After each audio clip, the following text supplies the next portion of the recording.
All right, Witcher friends, welcome back to the Witcher Lorecast. This is your host, Tom Robots, and I'm here with Toasty, my wonderful and crispy on the outside co-host. How you doing, Toasty? You know, like toast, you know, like it gets. No, I got it. Yeah, I got it. You know, I got it. being literal. Hello. What's going on, buddy? How you doing? Doing all right. Yeah, man. Hey, saw a cool movie yesterday. You know, it's pretty nice. Pretty nice. Yeah, feeling pretty good. So we're a day later than usual, but we are doing that for a very specific reason because we got to watch a cool movie called The Nightmare of the Wolf, and it was a Netflix movie, but it counts, right? It counts. It was a movie. It was a legit film, and today's episode is specifically about our thoughts and kind of a dissection of this movie. And I don't know about you, but just some quick thoughts right here at the beginning. I absolutely want more of this. I hope that lots of people watch this, and holy crap, I'm overall very impressed. What are your overall feelings? Without getting into any specifics, overall feelings, how do you feel? I feel like I should say real quick, though, that there will probably be spoilers for this movie for anyone listening. There will be spoilers. So first things first, just to let y'all know, if you haven't watched it, go watch it and then come listen to this podcast, all right? Or, you know, if you don't care, then you can just listen anyways. Or if you want to be a real, true MVP, you watch the movie and listen to this podcast at the same time. I'm sure that you'll get all the information you could possibly want if you did that, like, simultaneously. I think that's the best approach. That's a very brave approach. I think it might ruin your movie experience and your podcast experience at the same time. But if you're brave enough to try that, I would love to hear how that goes for you. That seems kind of crazy. But yes, The Witcher Nightmare of the Wolf is out currently. It launched yesterday. Yesterday was the 23rd of August, and it is up on Netflix. If you don't have a Netflix subscription, then go find one, go subscribe, go check it out. It is an anime film, but anime in the broad sense of the term. Like, it is not a like Japanese dubbed film. It is a Netflix style. An English anime. It is an English anime. Netflix style anime, Western anime. It is in the same style as something like the Castlevania series that they did, that kind of thing. But I would argue that the animation in it is higher quality than some of the other stuff that they've been doing lately. Oh, it was so good. It was so good. The fight sequences, so good. The action sequences, so good. The character models, the monsters, so good. So did I say it was good? Yeah, it was good. It was so good. Well, that's my initial thoughts, by the way. Yes. I thought it was good. I thought it was really good. I thought it was good. I enjoyed it. Yeah. I enjoyed it a lot more watching it today because I was so tired yesterday that I fell asleep while I was watching it, just because my couch is really comfortable. It's not that it was bad. I don't fall asleep because a movie's bad. I just get tired. I work at 4 a.m. Yeah. So yeah, you have crazy schedule. I'm a tired person. So, you know, it was really good though. But you completed watching it and then you were like, okay, this is so good. I got it. Angel El Taco in chat asks, was it good? Angel, it was so good. But okay, so let's move on. So good. Let's move on. It was so good. I would give it just off the top, right at the beginning, out of 5 stars. What is your initial rating? Out of 5 stars, what do you give it? I would give it 8 out of 8 pizza slices. 8 out of, okay, so you're going with our Xbox Game Pass show. No, I would ratings. I would give it like a pizza and a half. A pizza, and that's like 12 out of 8 pizza slices. I'm giving it enough pizza slices to make you explode, to make you puke after you eat the pizza, because you're like, oh my god, why did I eat a pizza and a half? Okay, so I would give it, I mean, that's a lot. You don't that means you have no complaints. I would give it 5. I would rewatch this. I mean, I rewatched this movie because I watched the majority of it yesterday, and then I watched it again today, and I would definitely watch it again tomorrow. So when on the Xbox Game Pass show, when we get above 8 out of 8 pizza slices, which is a complete full large size pizza, then we start adding toppings. So you're saying like supreme large pizza, a full large supreme pizza? Yeah, but instead of like veggies, like just like a lot of the meats, because I really like meat lover pizzas. Like a meat lover, just a full we got meat pepperoni, we got sausage, we got bacon, we got Canadian bacon. Right. We got meatballs. We got all of it on there. Yes. Okay. Yes. Right. And then to cheese? Top it all off, some black olives. And some black olives. All right. Got it. Okay. So let's get into the details. But you do have, there are still some concerns. Yes. Okay. So it's not, it's not a perfect movie, but it is an enjoyable movie. Yeah. I don't think any movie's perfect. I don't think I've ever sat down and been like, this is a perfect movie. I don't think so. Got it. Okay. Well, here's the plan. We're gonna recap some of the plot. We're gonna go through some of the highlights, some of the details to go through here. We're gonna talk about some of the creatures that show up, because there's some really fun creatures. There's some favorites. There are some interesting new additions, or at least some. And again, spoilers. I don't want to see any reviews coming in that say, "Hey, the show's really good," except for when they spoiled that movie that came out on Netflix. None of that, please. Spoilers. If you don't want this spoiled, like the 11th time we said this spoilers. Is the 11th time. If you don't want this spoiled, don't listen to this episode. There are some mutant creatures in the film, which is interesting because new quote unquote monsters / people. And then we're going to, after the mid break, we're going to talk about some of the things we really like and some of the things we're going to critique about it. So if you want to hear the real breakdown, the real nitty gritty stuff, make sure you stay till the end. So let's go through just real quickly on the plot. Where does this start out in the timeline? Because this is the Lorecast. We want to make sure we can figure out if and how this actually fits into the timeline, or are they kind of creating their own sort of lore fiction? Because sometimes when you have different variations on a story, you know, like sometimes when you take the book and you turn it into a movie or an anime or a video game, you kind of take, I don't know, you take it out of that lore and you kind of make it your own thing slightly, right? So where are we starting here? We're starting like before anything in like the like any form of content that has been released for The Witcher, whether it's the books, all of the games, books, all the games, or whatever. This is going to take place. This will be like the earliest setting thing that we have to date. So because this is about Vesemir, and if you're familiar with the Witcher series at all, you know Vesemir's an old man, very old man. He looks like an old Witcher, which is rare. And we know that Witchers age very slowly, which means he is freaking old. Yes, although I think I misjudged his date. I've looked at stuff. I mean, I don't know. But this is Vesemir at his prime, I would probably say. Yes.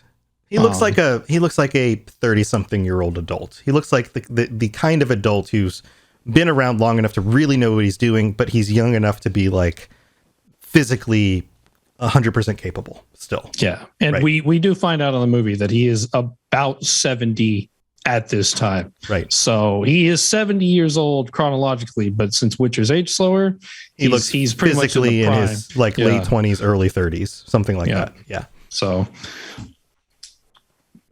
okay. Oh gosh. So we start out with him, and then there's some stuff at the beginning of the movie, but the earliest time frame that we see in the movie is him as a child. Yes. But that comes. You get to see that. I thought that was a really cool thing they did. You get to see the reflection of Vesemir now, of like the plot line of the story in the current time, and then past like childhood Vesemir, and we get to basically compare and see how what happened then led to how he is now. Right. And you get some of that innocence of childhood, some of that the connections, the hopes and the fears and the attachments and the horrors of being a child and having to go through some terrible things, and all of that kind of turning him into the person that he becomes. And that plays throughout the entire movie. That turns him into the person that we meet at the beginning of the film. That also plays into the character that we see in the character arc that he goes through toward the end of the film. And that's part of what makes it a good movie, is that we really do see him go through a character arc. in the film. There's so much good character development for Vesemir during this. Like that is probably like 80% of the movie is Vesemir character development, which is totally fine because I mean, who doesn't love Vesemir? Like, right. And that's part of what leads him from the character we meet at the beginning of the film into the Vesemir we know from the books and the games, into somebody who is a father figure to Geralt, somebody who really genuinely does care for the other Witchers, but is seasoned and gruff.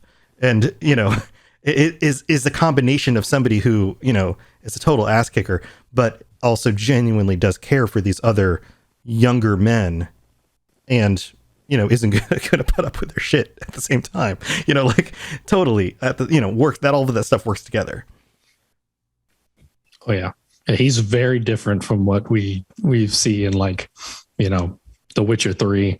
It's not even close to the same Vesemir. Okay, so we have some other characters that show up, right? There's Tetra. What do we find out about Tetra?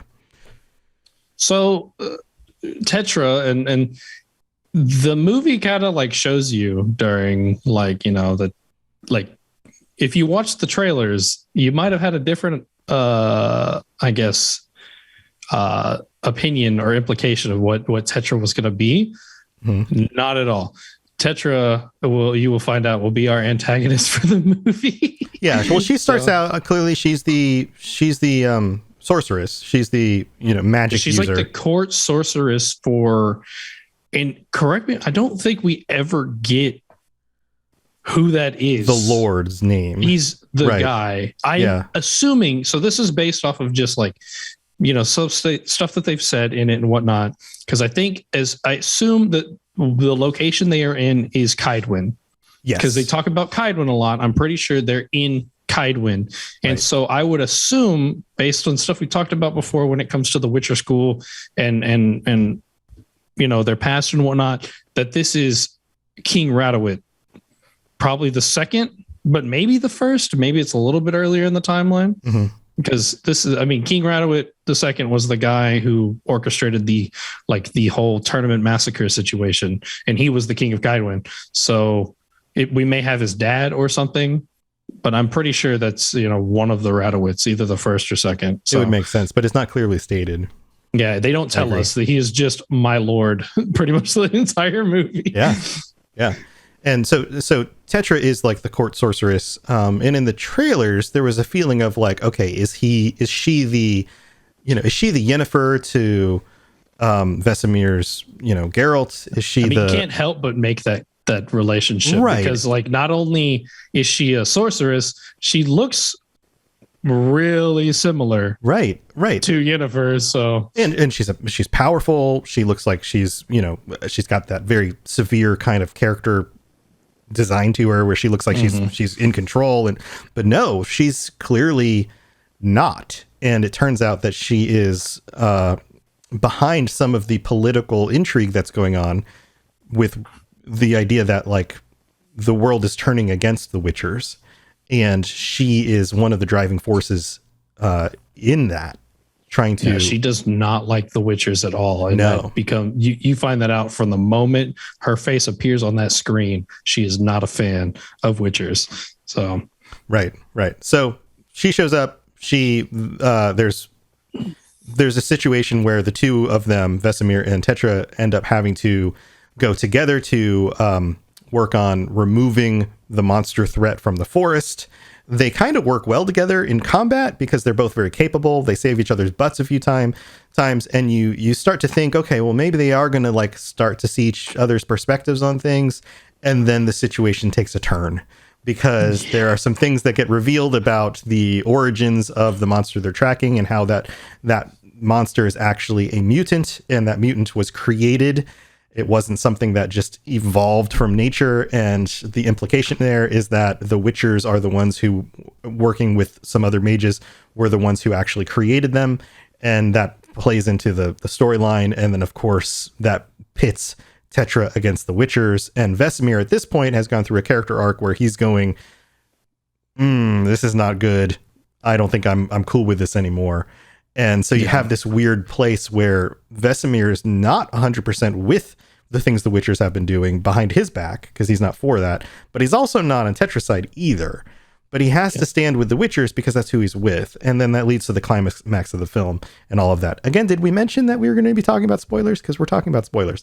So it was, and I understand like that decision on his part though, because it's like only one or two of the Witchers and mages or whatever, like as far as my perception of it is that it seemed like it was just Declan, who is, the Vesemir's mentor and the leader of the school at that point. Yeah, child Vesemir. I don't know if that was ever like specifically stated. It seems like he was the elder because he was old. He was like the oldest one there, and he was like, so it makes sense. But he was childhood Vesemir meets him. Some stuff happens with some monsters, and Vesemir kind of like looks up to him at that point and then decides to become a Witcher from that point on. But so it seemed like it was just Declan and probably like Rydrick. This is the only named mage we get out of the entire thing that's involved with the Witchers. Right. So I'd assume just Rydrick, since there's some parts where he's playing around with, mutating monsters and things. So it seemed like it was just that. And so the rest of the Witchers don't know. So Vesemir, like, he still wants to defend his brothers. They're all his family, essentially, because they do a really good job in this movie of making the Witchers seem like family. Yeah. And so he's got to protect his brothers, even if just one or two of the people involved are the problem. He's got to protect all the rest. Right. And most of the Witchers weren't behind this. Most of them are his family and are out there trying to just make a living for themselves and trying to fight off monsters, trying to do the deeds that they're designed to do, protect the common people from the terrors of the world, and get on with their lives. And the other thing that this did a really good job of was showing the number of Witchers that would have been around at the time, because again, we don't see that in the books or in the games because there are so few left by the time of Geralt, right? There's a good amount. There's a good chunk of them. It was a good chunk of them, and it was really impressive to see like what a group of a dozen plus Witchers hanging out in a fortification can do. It was really impressive. It was really kind of neat to be like, yeah, man, look at all these guys. Like this is cool. And a bunch of students too. And we'll get into some of that stuff in a bit.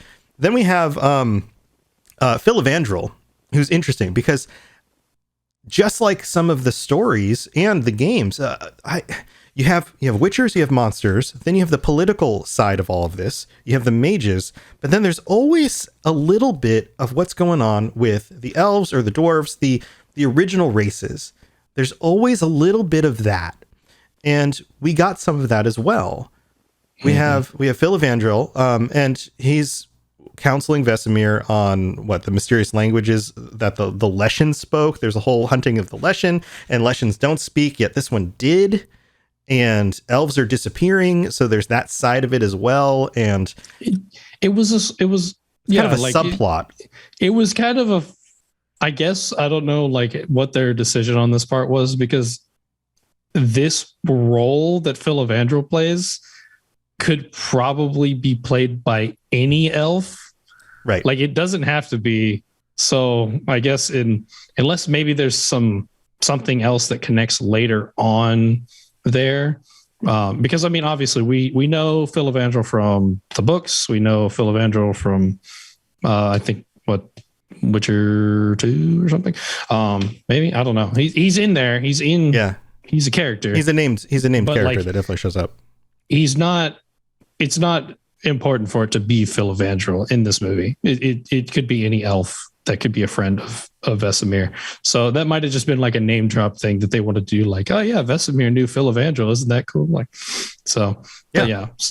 And he's not as like, we get a nice little scene where he's like counseling Vesemir, and they have a conversation where Phil Evandrell's like judging Vesemir because all Vesemir cares about is coin. Right. And like, there's actual bad things happening. And Vesemir's just kind of like, I'm not going to help you because you can't pay me. That's all I care about. Right. And, a little bit later on where we kind of see that point of Vesemir is starting to realize that there's a lot more important things than just money. Right. Well, he ends up being like a moral compass character. And and he's somebody who's you're right, he could have been any elf, but he's somebody who's speaking from a point of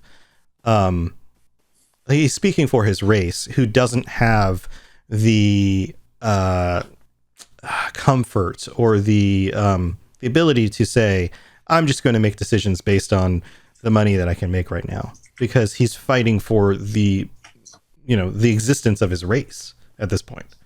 They're kind of dwindling. They have to hide out, and they can't, Right. Which is something that Vesemir, ironically, is going to have to do very soon. He just doesn't realize it. And I wonder if you were to consider a Witcher a race, but like you get the idea. It is I think it extends to the point where it's like their own race. Right. I mean, they even refer to what the events that happened later on in the film as genocide, which but that's the point though. That's like, I think that's the reason why he shows up and poses this moral quandary to him, is that while there are dozens of you now, and that's plenty of Witchers, it's the unspoken thing is there will come a time very soon where there aren't, and just doing these things for the wealth of coin will not seem like enough. There will be a time that you will be in a situation very similar to mine, where you will have to fight for just mere existence, and to make sure that the people that you care about that are like you can survive. And you're going to have to make moral decisions based on that. And that's what this film is about, because Deglin is making those decisions, and his decisions come down to creating more monsters in order to justify their existence, which is obviously wrought with its own problems, because that makes terrible things happen for all sorts of people, and potentially creates problems that they can't actually solve if they create monsters that are too difficult for them to deal with. Plus many other potential issues. But can you tell Tom has a background in philosophy? this opens up a whole web of potential other problems, right? Like, the killing of like, if the whole point of Witchers is to reduce the monster problem so that less people die, but you're justifying your existence by creating more monsters, which kills more people so that you can maintain your own existence, then you're not actually solving any problems. You're just maintaining the status quo. That line, though, that Deglin says, the only thing keeping them from killing us is the scarier monsters that we keep away. Right. But maybe the point of a Witcher is to eventually reduce the need for Witchers. Like, maybe the point is to eventually no longer create more Witchers. That was pretty much the point to why they were created. Right. But maybe maybe the goal should be to never have to make any more Witchers. Like, maybe that should be the point, to be the last Witcher. Like, what if the final Witcher realizes that he never has to make another Witcher? Wouldn't that be wonderful? And then you just go off and retire somewhere where nobody, off as a hermit by yourself. And yeah, that sucks to be you. And yeah, nobody's going to like you, but that doesn't mean you have to keep making more. You choose to make more of yourself. It's not like you're a human who just wants to, settle down, get married, and have more kids, and you have to make more humans. Like, you're a Witcher. You don't have to make more Witchers. You have the choice. So anyway, that's just philosophically neither here nor there at this point. So anyway, story moves on. You get these other characters, but then the other big detail here, the other big character is the Kitsu, who is the mutant that was created through the efforts of the Witchers, or specifically Deglin and the mage, whatever his name was. Roderick. You're so much better at names than I am. Names just fall like concepts like work in my brain really well. Specific names just fall through the pores in my head, which sounds really gross. It's fine. But the Kitsu and is extremely powerful. The first time you see her, she's in the like whatever, like was originally. I mean, she is an elf. Originally an elf. She is an elf, yes, but has the ability to can completely change the perceptions of everybody around her. Like the ability to, what do you even call that? She's just like a I mean, for lack of a better term, she's just basically like the master of like illusion magic. Yeah, it like everything. She can like create massive illusions, like on a huge scale. Like she like hid an entire like section of a like mountain. There was a giant ancient ruin and like a giant cliff and everything, and she just hid that completely. So it was pretty crazy. It changes the way that she looks. I mean, she like her scary form kind of looks like some sort of vampiric character. That's what that's what I like. It looks like a Striga or something. I was tired whenever I first watched, so I missed like the finer details. Watching it back today, I was like, oh man, how did I miss that? I was dumb. But basically, like, because I thought they were referring to her as a Kitsu because I had missed Phil Evandrell's thing at the beginning. And so I was like, okay, is she like a type of vampire or something? Because she did look very like vampiric and like with the illusions and stuff. I know vampires are good at that in the Witcher universe. So like I was like, okay, it's just some kind of vampire maybe. And then it was like I come back today and I was like, oh, gotcha. I see. My bad. I missed that. So right. But she looks like she takes on the guise of this like vampire looking monster thing, and then when she wants to, she can take on the guise of what looks like a fox in order to kind of blend in with nature and survive. She can make you see whatever she wants you to see, especially if she comes in contact with you. So I'm wondering, that's a thing powerful. That I had a question about. I was wondering, is it because she can create illusions the reason why the monsters, like she has like a way to control the monsters? Oh, probably. Because she can also do that, by the way. Well, because she probably shows them what they want to see, and so therefore they go and attack it. Yeah, see, that's what I was wondering. Is it illusion, or is it because of the cross engineering, essentially, like or the genetic engineering? Is she like a monster now, but she just has a higher intelligence than the other monsters? They don't explain it, but my assumption is that with any high enough form of illusion magic, you can make an unintelligent creature. You can like for example, if I could convince my dog that a dog treat was in front of its face, it would go towards the dog treat. Right. If I could convince my dog that a threat was in front of it, it would bark and growl at it, and it would look very scary at the thing. So the person it was barking and growling at, it wouldn't see, but that person would think it was barking and growling at the person. So yeah, like you could use illusion magic to control all sorts of animals because they're not intelligent enough to know that they're not seeing what's actually there. So absolutely, yeah. I would assume that that's what she's doing, especially at the climax of the film, because she's basically funneling all these monsters in at the keep. And she's probably showing them exactly what they want to see is, the prey that they're all, and there's a bunch of different kinds of monsters that probably prefer different kinds of prey, but she's probably showing them all exactly what they want to see in order to attack all of these things that they otherwise wouldn't team up on an attack. And I had the same question too. I was like, these monsters all wouldn't do this normally. That would be a very dangerous situation. They tend to not team up and attack fortified, human or Witcher strongholds. Like that would not be a very smart thing for them to do. They would stay in their bogs, they would stay in their forests, and they would kind of mind to themselves unless there was somebody wandered in, and then they would pounce on them. But in this case, she probably lured them through with her illusion magic. So anyway, so the film moves into this climax. All of this stuff moves through, and there's this big climax. They fight all the monsters.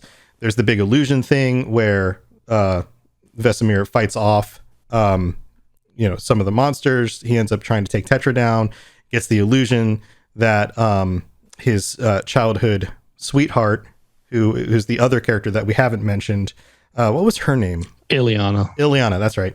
Or Lady Zerbst. Yeah, and she was married to the Lord, who again we don't know exactly which Lord that was. He's previously, who is now dead, and she was pro-Witcher, and we come to find out that she's now 70 years old as well. Vesemir still has feelings for her, still respects her, and she's been fighting to on the side of the Witchers, saying that no, they're not terrible people, or they're not all terrible people. She ends up there at the end. Vesemir sees an illusion, ends up accidentally hurting her, and then the climax of the film comes down. You guys, obviously, if this isn't all spoilers for you, you've seen the film, you know how it ends. And we get the nice finale where he ends up taking her out, and she finally gives her the lake that she wanted, and she passes away. Minus the house. Minus the house. And she says it's beautiful, and they kiss, and there's that, and like, but they don't kiss at the end. She just dies. She just dies. But there are the moments where they get to kiss and those kind of stuff. It is a nice little like romance thing of like the fact that he looks like he's 30 years old. Yeah. She's like a 70-year-old woman. It looks like she's 70, but she's still attractive for a 70-year-old woman. Yes, but he's still like, basically that's like kind of one of the moments where we see like he's not as shallow as he appears during the rest of the film, because he sees beyond age and whatnot, and still thinks that she's in like the same beautiful girl that he fell in love with when he was a child. And he loved her as a person when he was younger, and he still loves her as a person. She still held a place in his heart. He still respects her and loves her. And I love the line of like, "Oh, Vesemir, I'm 70 years old." And he looks at her and goes, "So am I." And then he kisses her. And I love that. It's like, it doesn't matter if you look like you're 70, and then I'm 72 also, but I just don't look that old.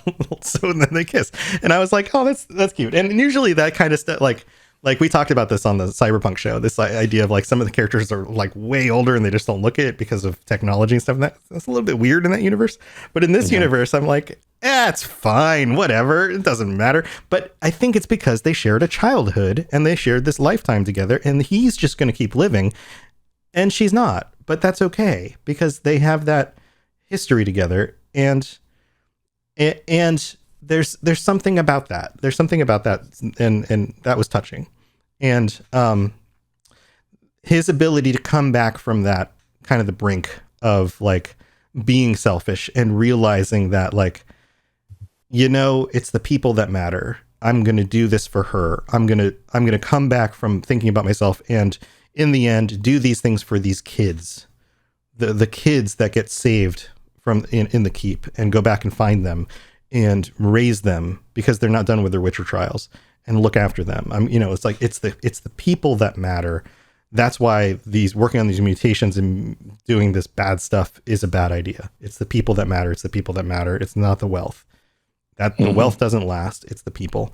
And that's, and it's a good message. And I think that's like the movie has a heart. And I think that's important in a film, Yes, but it still has a really tragic ending, because it's the Witcher universe, and that's the way it has to be.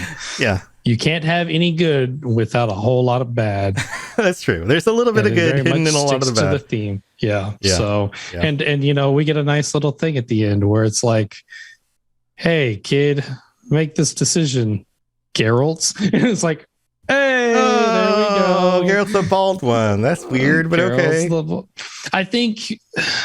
I guess it was their signifier. I don't think that's supposed to be part of it, but I guess there's the way they signify the fact that he went into the further mutations, like even more mutations than because Geralt has survived the most like extra mutations as of any Witcher, I believe. I mean, we don't see anyone developed enough in story to know whether that's like actually true or not, but in the wolf school, yes, he goes into like a lot of extra mutations, and his hair turns white, but I guess they were like, it makes it look like he's gone the extra mile if he just doesn't have any hair right now, like maybe his hair fell out, right, and he's going to grow it back and it's going to be white, right, like he's the chemo kid who is eventually going to grow his hair back. Yeah, so that kind of thing. Yep. So that's our recap. I know it's a lot of stuff to get through. We've got some other stuff to get through, but why don't we do the middle of the show, and then because we've kind of done some of our critique stuff in the bits of this too. There are a few more things that we want to critique and talk about that we like, but I also want to list through some of the monsters that we see. But why don't we move to the middle of the show, because we have our very first patron, and we need to say thank you to our patron. So we'll be right back. Very well. Let us get this over with. Something has infested my vineyard. Mm-hmm. Great. Let me go prepare my something oil then. Ben of Temeria. What a wonderful name for our very first patron for the Witcher Lorecast. Ben of Temeria has signed up as a Leshen, a wonderful tier to sign up for as our first patron as well, because there was a Weshin. There was a Weshin in this movie. in the Nightmare of the Wolf, there was a Weshin. Benedict Maria, thank you for being a Leshin. Thank you for signing up. And we look forward to chatting with you. And that's going to be next week on the 30th, because we'll be back to Monday night. So Monday night, 9 p.m., we will be doing our first patron chat. And if you want to join us as well, then check out patreon.com/Witcher Lorecast, and you can sign up as a Leshen level patron to join us as well. Then make sure you have connected your Discord, which I believe you have, as I'm looking at it, and let us know what you want to chat about. Otherwise, you know what? We can talk about this movie. We can talk about your adventures in the Witcher games, the stories that you've read, any of that stuff. We're happy to just chat with you about whatever you'd like to chat about, especially if you're our only patron. And sometimes this happens, especially when we kick off new Patreon campaigns with these Lorecast series that I do. Sometimes you just get an episode all to yourself, and we just get to interview you, and that might happen. But if you want to join us, you're welcome to join us. If you want to check out all the different other tiers, and if we've helped you get through your workday, your commute to work, your workout, your sweating to the oldies, whatever you're doing, just check out patreon.com/Witcher Lorecast, and you can get ad-free episodes. You get episodes early. There's a whole bunch of other things you can get on the different tiers, and we'd love to have you come join us. So check that stuff out, and why don't we get back to the rest of the show? Here we go. You smell of death and destiny, heroics and heartbreak. It's onion. Right, yeah. Oh, you know what? We have a new review too. Is this one actually a new review, or am I just going to click on it again and be like, "Oh, there was a new review." I'm so funny about these, because I'm like, wait a minute, no, we already saw this go one. Backwards. Go back. What about second mid break? No, a second breakfast. Let's see here. We've got, okay, this one came in on the 16th. Did we talk about this one? Witcher School of the Robot from Frog Fairy. That's the new one. In the United States. Yeah, this one is new. 5 stars. The Witcher universe holds a special place in my heart, and this podcast does an amazing job diving into it. A must listen for Witcher fans. Swords. Swords emojis times 3. Thank you, Frog Fairy. That's awesome. I appreciate it. Witcher School of the Robot. That's the one that you graduated from the other week. Yep. So very cool. I appreciate it. If you'd like to help up as a Discord channel, the Witcher School of the Robot. Yeah. Witcher School of the Robot. That would be great. So thank you again. If you want to help us out, then leaving a review and a rating on Apple Podcasts is one way to do that as well, because it helps people know what they're getting when they check out the show. So we really do appreciate that. Okay, so Toasty, let's get through the creatures. Let's just kind of go down the list of the creatures we saw on the show, and then we can finish up with some final critiques about some of the little details that we were like, this is a little bit weird or different than we expected in the movie. Mm-hmm. All right. Yeah. So I mentioned the Leshen. We did get to see a Leshen, huh? Yes, there was a Leshen. That was the first thing we see is a Leshen. And I'm sure plenty of people are familiar with Leshens. This one might be a little bit of a shock to you. It was very different looking. Yeah, we did not see like the deer antler head with the big tall guy with the right. Yeah, it didn't look like that. I believe in some of the stuff like the trailer, this is the giant ghoul thing that we mentioned before. This is what this was. Apparently it was a Leshen. It just looks like a ghoul with a cloak on that can do plant stuff. So. Yeah. So it's a little different, but I guess they come in different forms. Yeah, I mean, they may have taken their liberties when it came to designing the Leshen before, so they just did the same thing here. So, or maybe it was just really difficult to, I guess, render that into an animation, because there's a lot of details on these Leshens, I guess trying to animate that, because everything's very fast paced, super fast paced. So maybe it was we need to make the designs a bit more simple so that it's not super killer. I did notice on some of the really large animals, like the basilisks and things like that, that the frame rate was less, especially later in the film. Yes. So some of the smaller creatures and some of the fast-paced stuff was really quick. Like the actual frame rate was faster, but towards the end, when like things went flying in the air, like the large creatures would animate less frames than the smaller things around them. Okay. I don't know if you noticed that. Go watch. I did not. The only time I noticed something like that, I think, was when Vesemir's like walking down this spiral staircase and he starts like jumping, like the frames start jumping for it rather than him just walking smoothly. And I think maybe what they were doing was they were animating the big things as if they were background components compared to the small things, which were foreground components. Like they were treating the large animal like it was a background. So it would just every so often it would update like every, I don't know, 3 or 4 frames as opposed to every frame, like the things in front of it. But they were much more detailed. So I think that's probably why they did it that way. Probably. So the next thing that we really see is a Mar. And unless like someone can correct me if I'm wrong, but I don't think we've heard of this creature before. MAHR. Yeah, I don't think we've heard this creature before in like Witcher, any other Witcher stuff before. And like I said, there's a lot of stuff, so I may have just missed it, but I didn't think I found anything. So we get a part of Vesemir's childhood is that when Deglin shows up, he manages to essentially exorcise this Mar out of this lady. It's essentially what it looks like.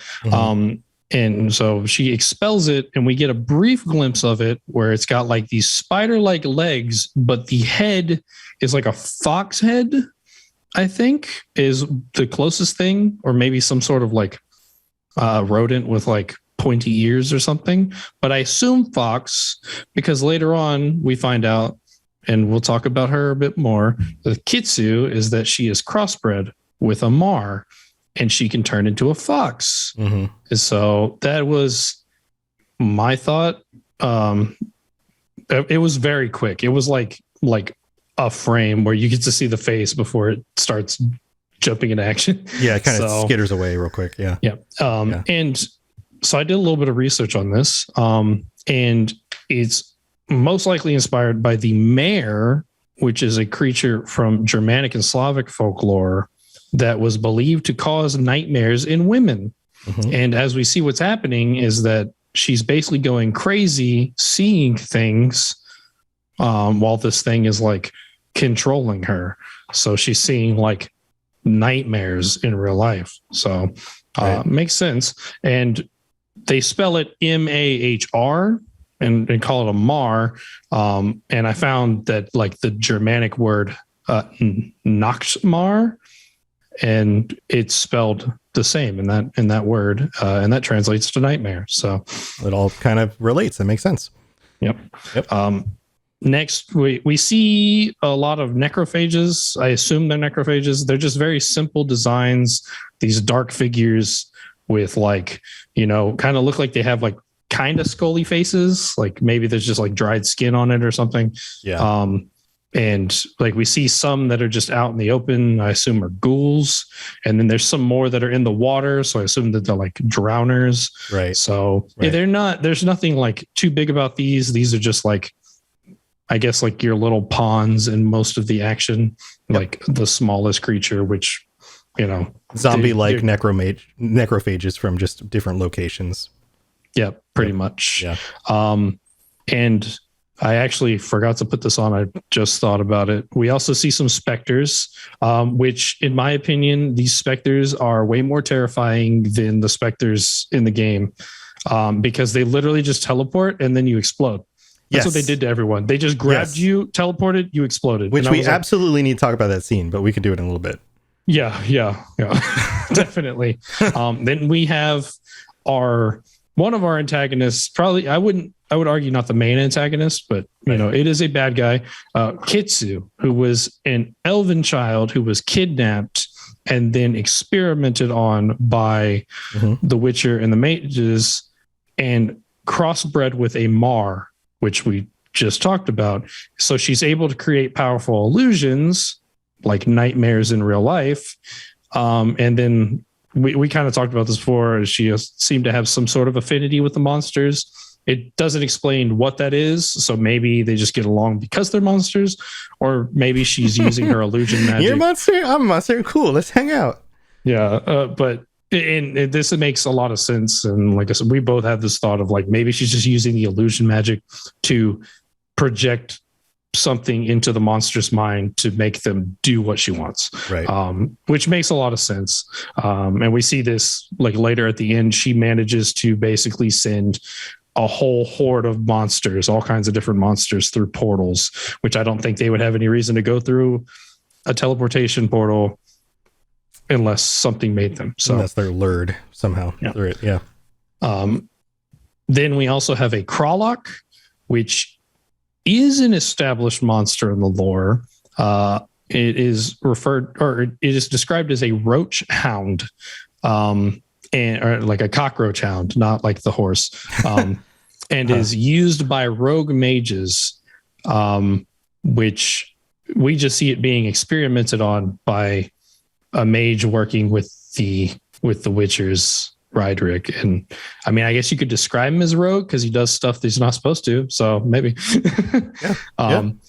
Then we have, and I think this is a basilisk. I'm like second guessing myself so much on that one, but I think they called it a basilisk. They say basilisk, so it does look odd though.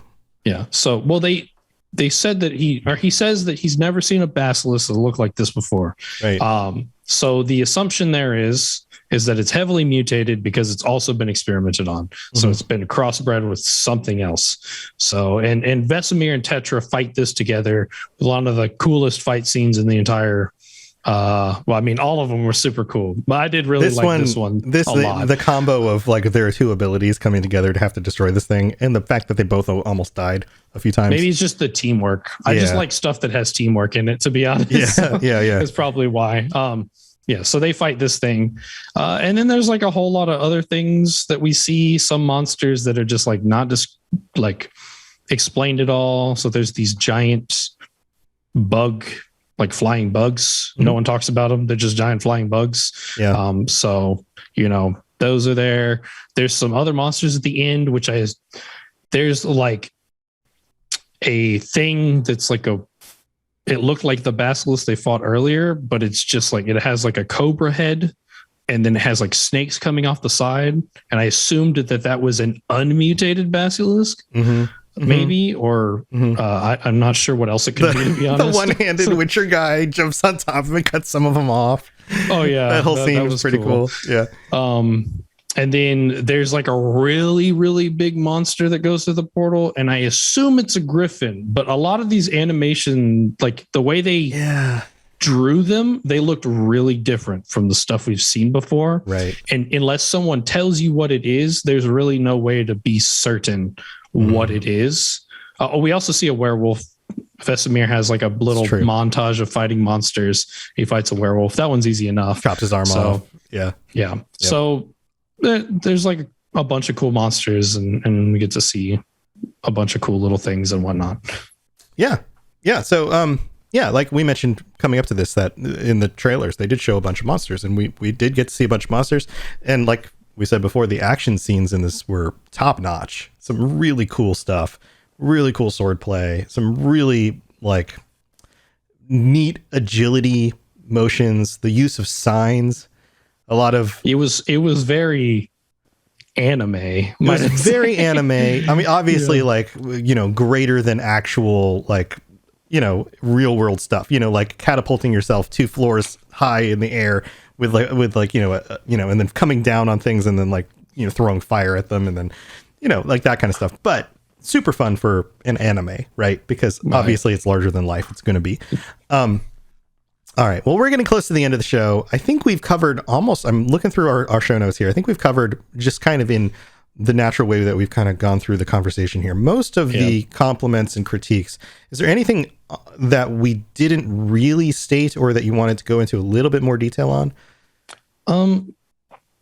There was, so And I talk about this. We get to meet a lot of cool characters, and there's like a lot of cool scenes and whatnot.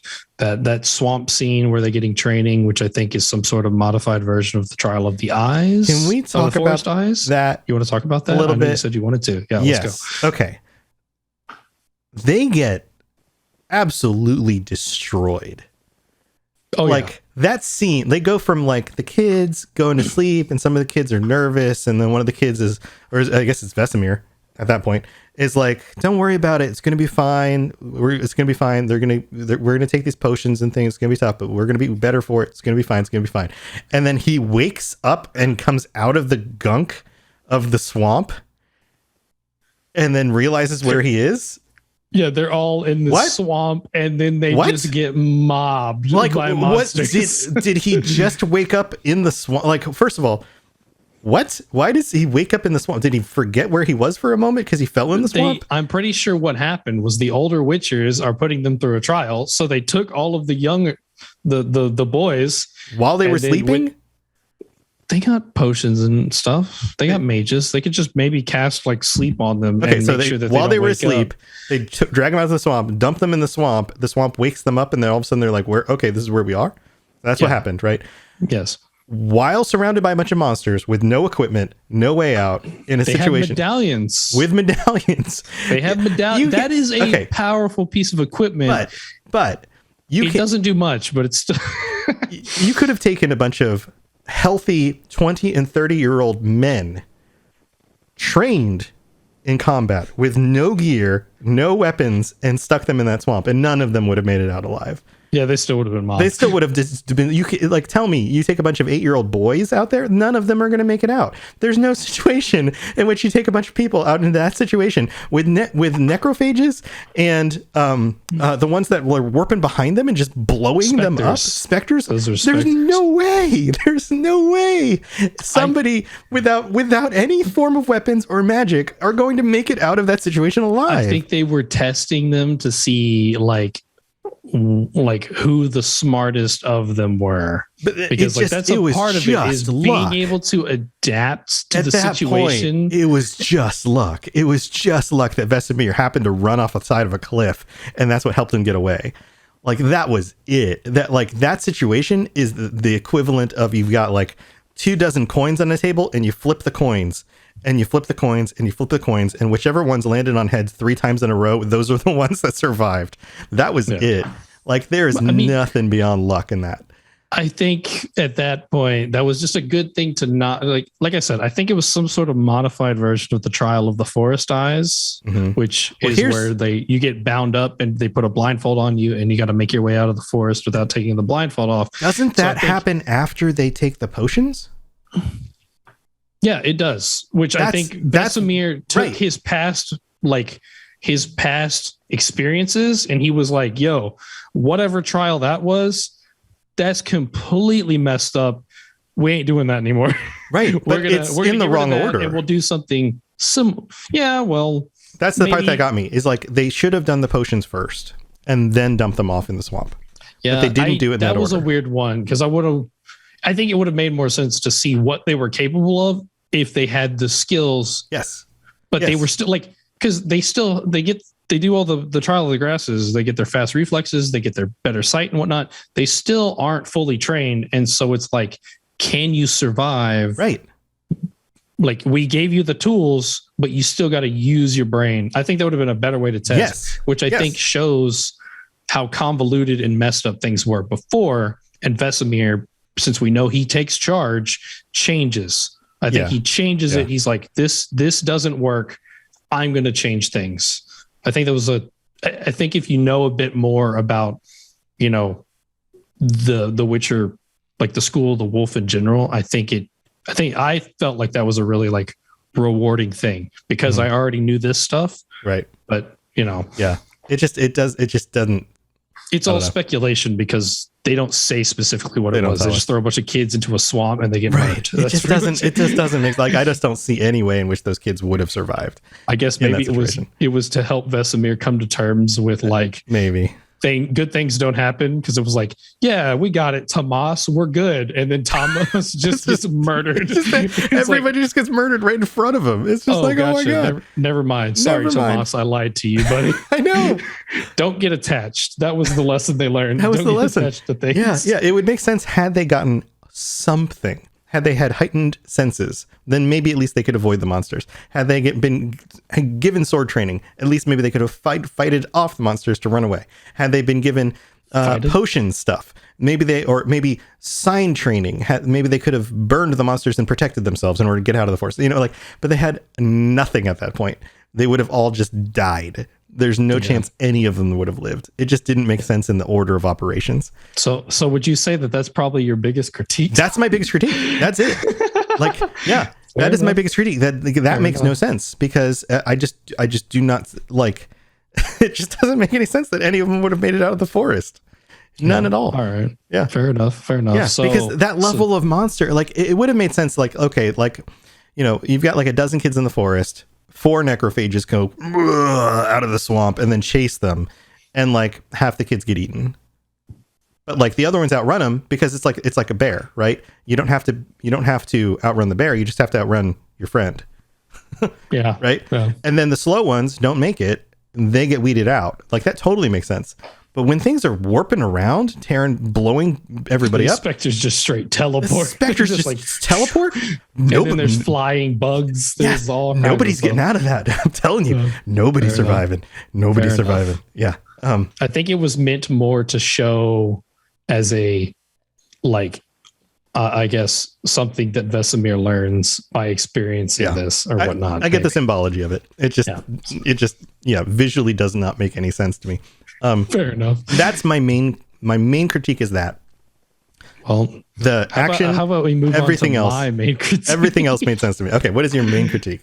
So my main critique, and I get that this is probably the point to which they're making the big, hey, we're establishing our own Witcher. This is the Witcher cinematic universe or whatever.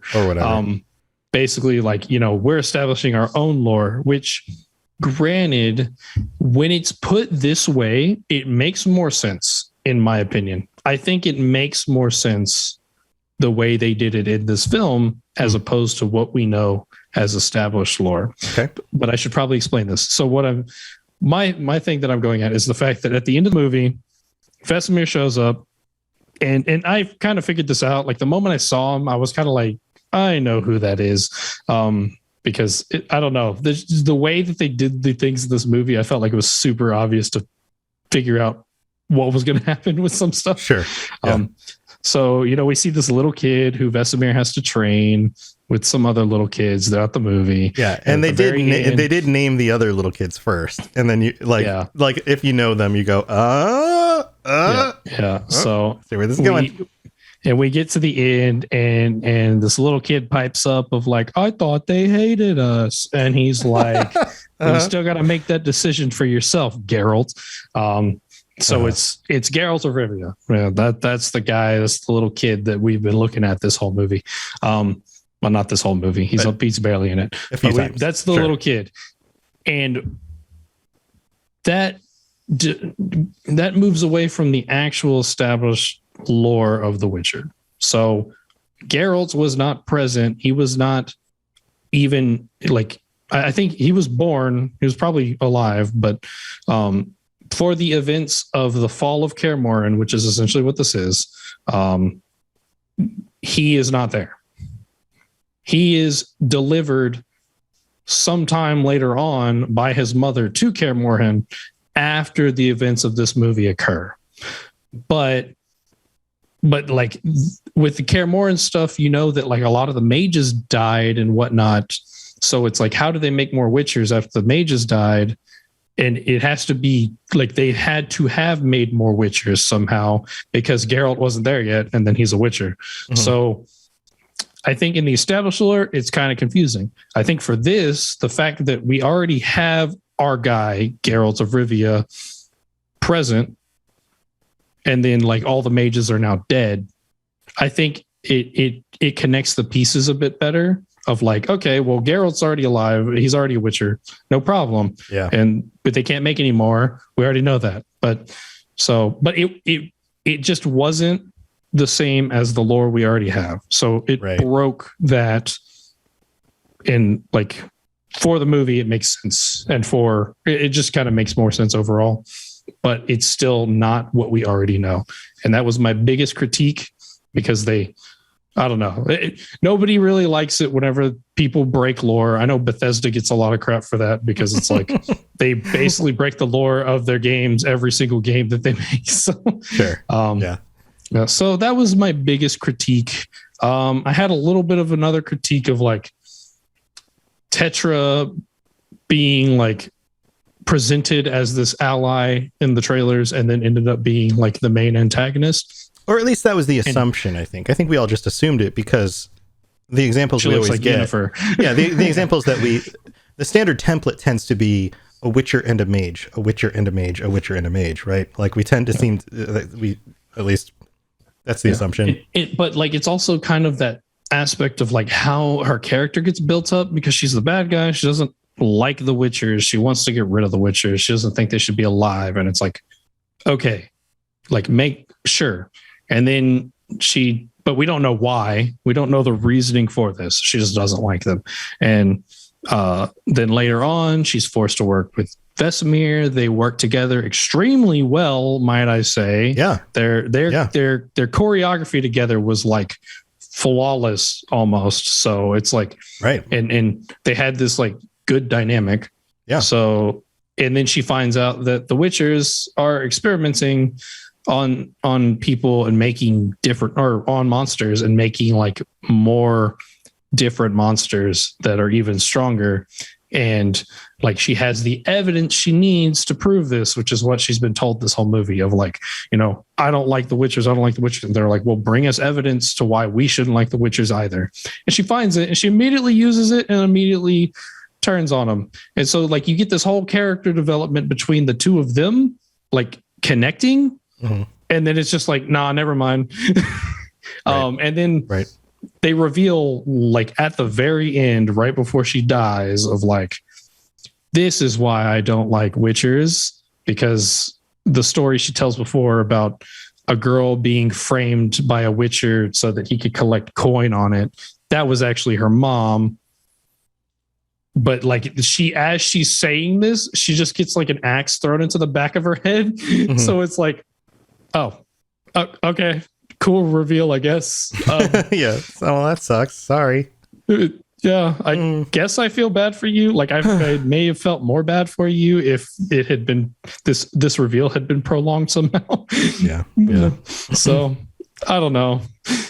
It was. I just thought it was weird. I just thought Tetra was weird.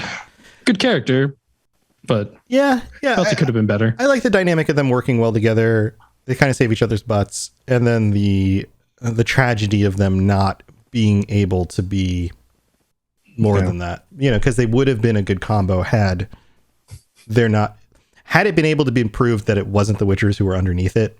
They may have ended up being allies. Yeah, that's true. But it just didn't work out that way. I also wish that we'd kind of learned a little bit more about some of the other Witchers. Like they name drop Luca and Sven. Mm-hmm. Luca is like, they're both like Vesemir's buddies. From like they train together. You literally learn nothing about Luca except that like I guess he's hot-headed and quick to kill people, I guess. Maybe. Right. And then he gets killed. And then I would have loved to learn about Sven, this dude, which might I add, kind of looks like he might be like half dwarf or something. Mm-hmm. He's pretty short. Right. I figured maybe he's like half dwarf, and he's missing his arm, and yet is still a badass. Well, he's got an axe, and then he just dies. And I'm like, okay, cool. I guess. They're both like end up both hanging off the side of the bridge. They're like, hold on, that's pretty good. What a play though. That was like the biggest play I see, because he does that and he's about to pull Vesemir up, and then he sees something charging at him, and his first instinct is like, Vesemir will catch me. Right. So he jumps off. Right. And I was like, that's some trust. Like that's some trust. Why don't we know more about this guy? Why is he cannon fodder? Yeah, they're good. They're good. Yeah, and Luca with the big hair. You always have to have the anime character with the headband and the big hair. But yeah. But otherwise, I think we both thoroughly enjoyed it. I hope we end up getting more. I would love a Witcher series that dug into earlier eras. I think we're getting one, right? I think there's like, maybe we haven't talked. We're getting a TV series. I think they're doing a TV series of like the first Witcher or something, right? So. Yeah, but I would love an anime series. I mean, they're doing anime, like something like this as like a series would be phenomenal. What do you think is cheaper to produce? Anime, right? Anime, absolutely. You don't have to pay for actors. You pay for voice really actors, cool stories. Oh yeah.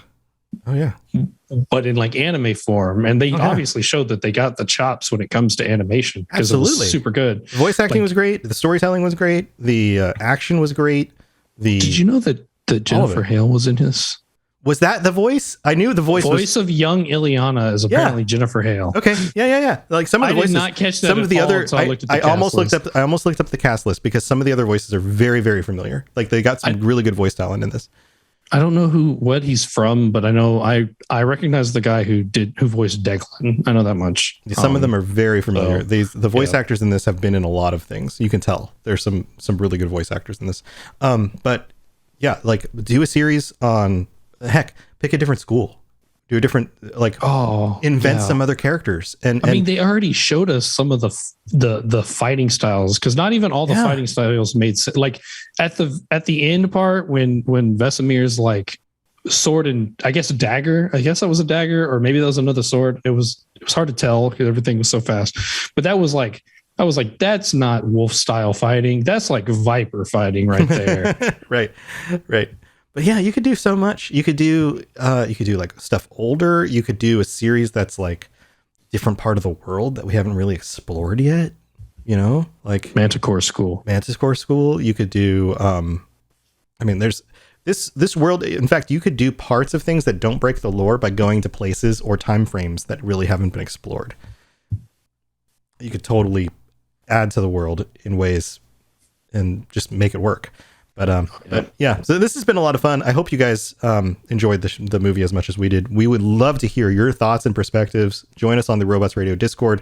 There's a channel in there where you can share any of your thoughts and perspectives on this.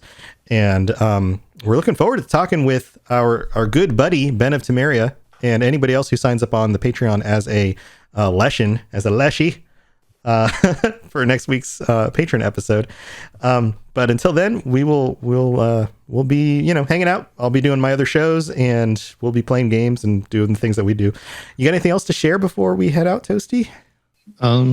Just the usual. Check out our Patreon if you want to support us even further than what you already do. We appreciate any form though. And follow us on Twitter at Witcher Lorecast, my personal at So Thanatoasted, all caps. And I think that's about it. Tell us your thoughts on the movie. We want to know. Yeah, I want to know about your favorite parts. I want to know about, any of the details you want to share with us. I'd love to hear it. And I'm on my personal Twitter at robots_radio.